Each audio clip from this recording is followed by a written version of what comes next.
maanta waxaan rabnaa halkaan inaan ku shaacinno inaannu casriyeyn iyo cusboonaysiin iyo adeegyo dheeri aan ku soo darnay adeeggii aad hore u taqaaniin ee ahaa waafi. runtii waxaan ognahay xaflad tan la mid ah baan waxaan ku soo dhignay waafi oo aan runtii ugu talagalnay bulshada qaybaheeda kala duwan oo dhan, macaamiisha golis, kuwa dalka jooga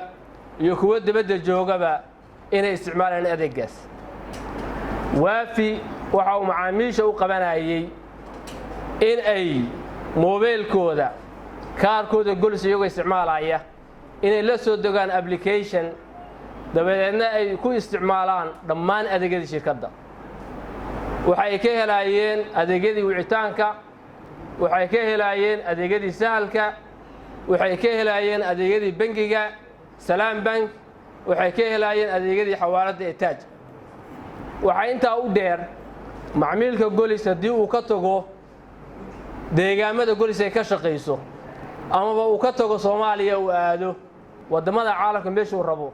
waxaa u suurtoobaysay inuu macaamiishiisii uga tegey dalka gudihiisa iyo faamiligi iyo ganacsigiiba uu kaarkiisii uusan isagoon xoorin soo waco, sahalkiisii maamusho, waxa weeye dhaqdhaqaaqyadiisa oo dhan uu la socdo. waxaad ogtihiin bannaanka haddii loo baxo koolka inaad soo wacdo Soomaaliya waddamada qaarkeed inay qaali yihiin, laakiin haddii aad haysato waafi waxaa kuu suurtoobaysa inaad $5 intaa ku iibsato 100 daqiiqo aad Soomaaliya ku soo wacdo, aad ciyaalka xataa quraanka uga dhegaysan karto. adeeggii noocaas ahaa oo runtii muddada inoo soo shaqaynayay waxaanu ku soo kordhinay adeeg la yidhaahdo waafi merchant. waana adeegga aan maanta halkan ku daafurayno. waafi merchant waxa uu ku shaqaynayaa ama uu u shaqaynayaa macaamiisha isticmaasha merchantiga ama akoomada shirkadda golis. waxaad ogtihiin akoomada shirkadda golis inay yihiin customer oo macaamiishan caadiga isticmaasho iyo merchanti oo isticmaasho ganacsatadu. waafi waxa uu ku shaqayn jiray qaybta macaamiisha, laakiin waafi merchanti aan maanta soo kordhinay waxa uu ku shaqayn doonaa qaybta businesska. macmiilkii haystay akoon waxa uu hadda la soo degayaa waafi merchant, dabadeedna waxa weeye ku samaysanayaa akoonkiisii uu ku haystay shirkadda golis meheradiisa magaciisa ugu qornayd. waxaana uu samayn doonaa insha Allah markuu macmiilku la soo dego inuu geliyo lambarka u saaran akoonka, kadib processkii caadiga ahaa ee waafigu uu shaqaynayay in la weydiiyo verificationkii, passwordkiisii, halkaasuu goorta ku xareysto. intaa marka uu samaysto maxaa uu helayaa? waxa uu helayaa runtii macmiilkaas waafi merchant isticmaalaya oo ognahay ganacsatadeennu waxa aad u isticmaalaan waa akoonka. akoonku waxa uu uga fiican yahay kan personalka ee qofku isticmaalay, sababtoo ah company iyo shirkad baa iska leh. company shirkad maadaama iska leeyahay xataa password ahaan kan merchantigu 2 password buu leeyahay, waa ogtihiin security xaggiisa. sidaa darteed waxa uu helayaa dhaqdhaqaaqyadiisa, waxa uu maamulanayaa kaashiiradiisa, waxa uu arki karaa transaction kasta, waxaana uu dirsan karaa xataa lacagiisa caadiga ah. waxaa intaa dheer macmiilka waafi merchanti businesska la soo dega haddii uu ka baxo dalka dibaddiisa aado waxa uu awood u yeelanayaa inuu maamusho akoonkiisii, inuu ogaado lacagaha ku soo dhacay, lacagaha yaalla, kuwa uu diri karo, bangiga uu xawilan karo, xawaaladdu uu xawilan karo. runtii waxaa moodaa waafi merchanti markii aanu keennay inaan u danaynayno macaamiisheeda ganacsiga oo sidaan ugu danaynay awal macaamiisheeda sahalka caadiga isticmaalaysay. waxaa kuu fududaanaysa inaad adigoo dalka dibaddiisa jooga aad og tahay akoonkaagii dhaqdhaqaaq ku samaynayo. waxaa intaa dheer macaamiisha ganacsiga ah oo akoonka merchantiga isticmaalaya haddii ay lacag diraan oo lacag ka khaldanto waxay kan awood u yeelanayaan inay lacagtii xanibtaan, sababtoo ah ninka ganacsadaha waxa uu dareemayaa mas'uuliyad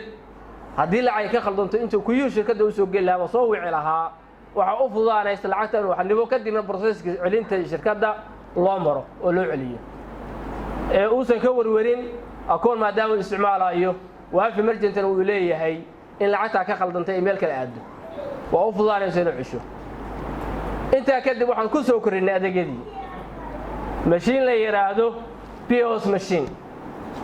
oo runtii isaguna casri ah POS machine wuxuu ku shaqeynayaa waafi emergency oo qofka ganacsadaha sida uu akoonkiisa ula soo degay waafi ba POS-kuna waxa ugu diiwaan gashan yahay waafi haddii marka waafi ugu diiwaan gashan yahay waxa u fududaanaysa inuu akoonkiisa sida uu mobilka uga maamulanayay mashiinka POS uga maamusho waxa inta u dheer